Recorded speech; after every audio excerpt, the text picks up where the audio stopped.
السلام علیکم ویورز، امید ہے آپ سب خیریت سے ہوں گے۔ ایک یہودی نے اپنے بیٹے سے کہا جاؤ بازار سے سودا لے آؤ۔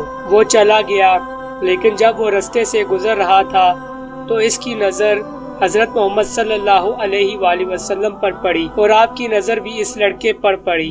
آپ کی نظر کا اتنا اثر ہوا کہ وہ لڑکا وہیں بیٹھ گیا اور کافی دیر تک بیٹھا رہا۔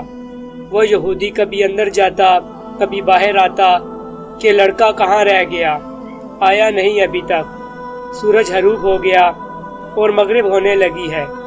لڑکا شام کو گھر آیا۔ باپ نے پوچھا ارے نادان، اتنی تاخیر کیوں ہوئی؟ باپ بہت غصے میں تھا کہ بڑا نادان اور پاگل بچہ ہے، میں نے کہا تھا جلدی آنا اور اس نے اتنی دیر لگا دی۔ تمہیں سودا لینے بھیجا تھا اور تم خالی ہاتھ واپس آ گئے ہو۔ سودا کہاں ہے؟ بیٹا بولا سودا تو میں خرید چکا ہوں۔ باپ کیا پاگل آدمی ہو تم، میں نے تجھے سودا لینے بھیجا تھا، سودا تمہارے پاس نہیں ہے اور کہتے ہو خرید چکا ہوں۔ بیٹا بولا بابا یقین کرے سودا خرید آیا ہوں۔ باپ بولا تو دکھاؤ کہاں ہے؟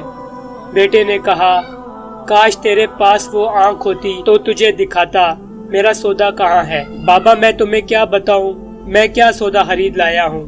باپ نے کہا چل چھوڑ رہنے دے۔ وہ لڑکا روزانہ نبی رحمت صلی اللہ علیہ وآلہ وسلم کی خدمت میں بیٹھنے لگا۔ وہ یہودی کا اکلوتا بیٹا تھا، بہت پیارا تھا، اس لیے کچھ نہ کہا۔ کچھ دنوں بعد وہ لڑکا بیمار ہو گیا، کافی دن بیمار رہا، اتنا بیمار ہوا کہ کمزوری کی وجہ سے کروٹ لینا بھی مشکل ہو گیا اور پھر قریب المشرق ہو گیا۔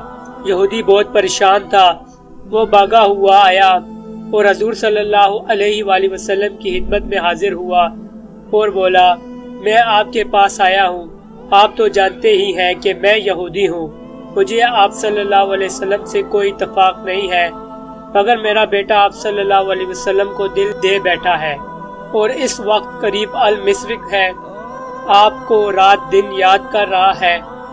کیا ممکن ہے آپ اپنے اس دشمن کے گھر آ کر اپنے عاشق کو ایک نظر دیکھنا پسند کریں؟ کیا یہ آرزو پوری ہو جائے گی کہ وہ مرنے سے پہلے آپ صلی اللہ علیہ وسلم کا دیدار کر لے؟ وہ کسی اور چیز کی آرزو نہیں کر رہا۔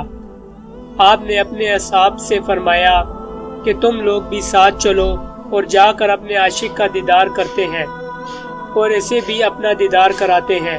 آخری لمحہ ہے، آنکھیں بند ہونے سے پہلے ہم اسے کچھ دینا چاہتے ہیں، چلو چلتے ہیں۔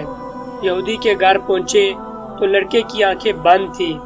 حضور صلی اللہ علیہ وسلم کا سراپا کرم ہی کرم ہے۔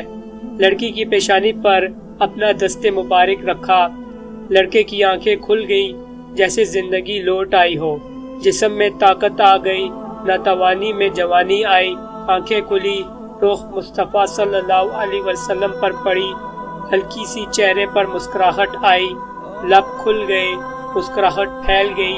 حضور صلی اللہ علیہ وآلہ وسلم نے فرمایا بس اب کلمہ پڑھ لو۔ لڑکا اپنے باپ کا منہ تکنے لگا تو وہ یہودی بولا میرا منہ کیا تکتا ہے؟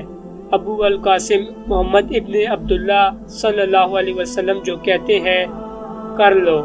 لڑکا بولا یا رسول اللہ میرے پاس تو کچھ بھی نہیں۔ آپ نے فرمایا بس تم کلمہ پڑھ لو، میں جانوں اور جنت جانے، تم میرے ہو جاؤ، جنت بھی تو میری ہے، جنت میں لے جانا میرا کام ہے۔ لڑکے نے کلمہ پڑھا، جب اس کے منہ سے نکلا محمد رسول اللہ، روح پرواز ہو گئی، کلمے کا نور اندر چلا گیا، آنکھیں بند ہو گئی، لب خاموش ہو گئے۔ لڑکے کا باپ جو کہ یہودی تھا بولا محمد صلی اللہ علیہ وآلہ وسلم میں اور آپ دونوں مخالف ہیں، اس لیے یہ لڑکا اب میرا نہیں رہا، اب یہ اسلام کی مانت ہے۔ اگر کاشان نبوت صلی اللہ علیہ وسلم سے اس کا جنازہ اٹھے تب ہی اس کی عزت ہے، لے جائیں اس کو۔ پھر آپ صلی اللہ علیہ وآلہ وسلم نے اپنے اصحاب سے فرمایا سب مل کر اسے اٹھاؤ اور اس کے جنازے کو کندھا دو۔ آپ جب یہودی کے گھر سے نکلے تو یہ فرماتے جا رہے تھے اس اللہ کا شکر ہے جس نے میرے صدقے اس بندے کو بخش دیا، اللہ اکبر، کیا مقام ہوگا اس عاشق کی میت کا جس کو اصحاب رسول صلی اللہ علیہ وآلہ وسلم جیسی عظیم ہستیاں کندھا دے رہی ہوں اور آگے آگے محمد مصطفیٰ خود ہوں۔ قبر تیار ہوئی، کفن پہنایا گیا، حضور صلی اللہ علیہ وآلہ وسلم قبر کے اندر تشریف لے گئے، قبر میں کھڑے ہوئے اور کافی دیر کھڑے رہے اور پھر اپنے ہاتھوں سے عاشق کی میت کو اندر اتارا۔